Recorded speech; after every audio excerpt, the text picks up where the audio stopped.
Salam, terpujilah nama Tuhan yang sungguh-sungguh mengasihi kita sehingga memberi anak tunggalnya Yesus Kristus mati di salib menebus dosa kita. Amin.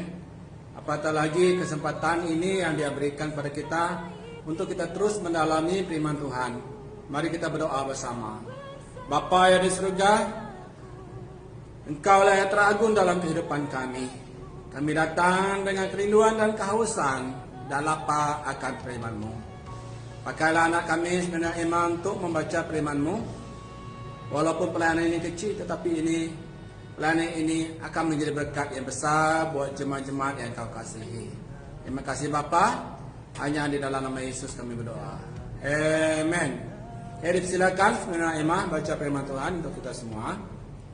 Mari kita buka kitab kita, Kisah Para Rasul 12 ayat 1 sampai ke 5. Kira-kira pada waktu itu Raja Yoadas mula bertindak dengan keras terhadap beberapa orang dari jemaat yang menyuruh membunuh Yakobus saudara Yohanes dengan pedang. Ketikanya melihat bahwa hal itu menyenangkan hati orang Yahudi yang melanjutkan perbuatannya itu dan menyuruh menahan Kristus. Waktu itu hari raya roti tidak berdaging.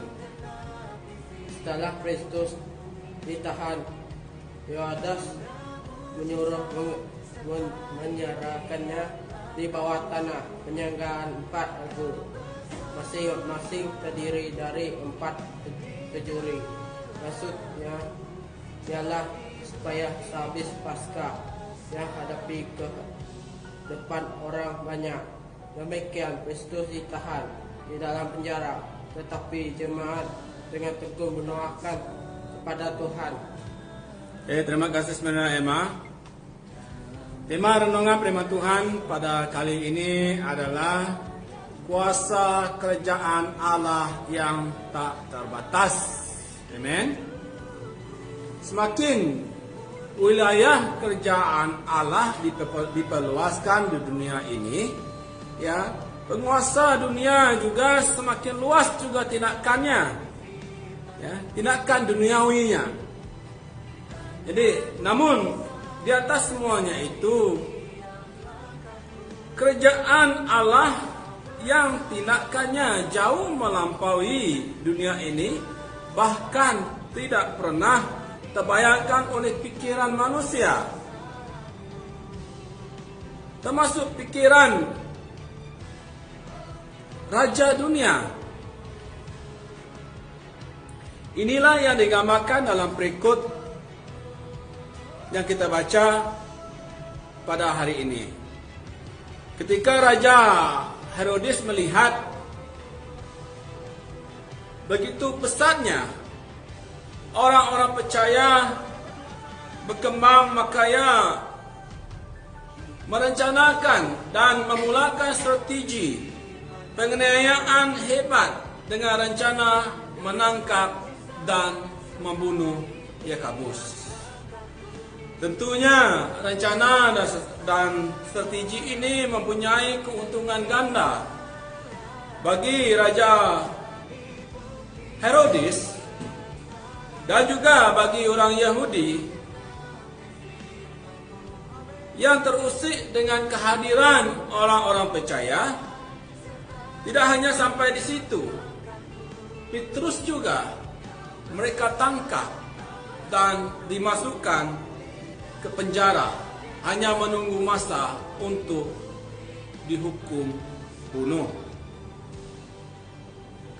Petrus dimasukkan ke dalam penjara di bawah pengawalan ketat para pengawal dan prajurit, serta dibelenggu, diikat dengan rantai, ya, dengan 2 rantai. Dan bila Petrus dibelenggu dengan rantai, pasti dia tidak dapat bergerak dengan bebas. Artinya, jika Petrus dapat dimasukkan ke dalam penjara, apalagi yang dapat diperbuat oleh orang-orang percaya yang berada di luar ketika itu. Ini bertujuan agar semangat orang percaya semakin lemah, sehingga dapat menekan dan menghalang penyebaran kabar baik. Walaupun begitu, hal itu tidak terjadi. Ada hal yang tidak ada pada benak pikiran raja dunia, yaitu kehadiran Tuhan yang berdalam di atas segalanya. Tuhan, Raja Kerajaan Surga, berkaya melalui sekelompok kecil orang-orang yang lemah dan tanpa perlengkapan senjata. Hanya melalui doa yang disampaikan dengan penuh tekun kepada Tuhan yang di surga, agar dia campur tangan dalam semua keadaan yang terjadi pada masa itu. Sungguh ironis, dunia hadir dengan kekuatan, tapi Tuhan hadir dengan cara yang seolah-olah lemah dan mudah rapuh. Cara Tuhan hanya sederhana sahaja.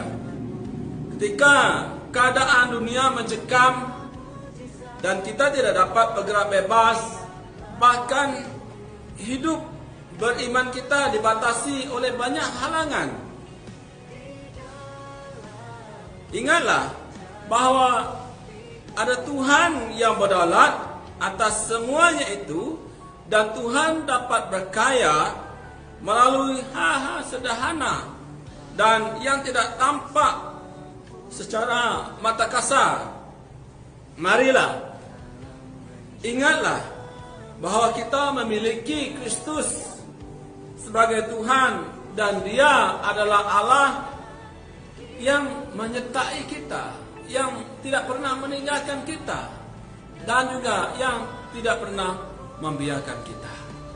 Seperti mana orang-orang percaya pada ketika itu yang mengalami penganiayaan, tekanan, namun Tuhan buka jalan, Tuhan jemput tangan. Begitu juga pada saat ini, Tuhan sentiasa campur tangan, menyertai kita, tangannya yang menaungi, dan kabar baik, berita Injil terus tersebar luas. Mari kita berdoa. Bapa kami di surga, terima kasih untuk firman-Mu. Terima kasih untuk santapan rohani kami, Bapa. Kau berkati firman-Mu yang telah kami pelajari bersama. Terpujilah nama-Mu dalam Yesus dan doa. Amen. Terima kasih. Tuhan memberkati.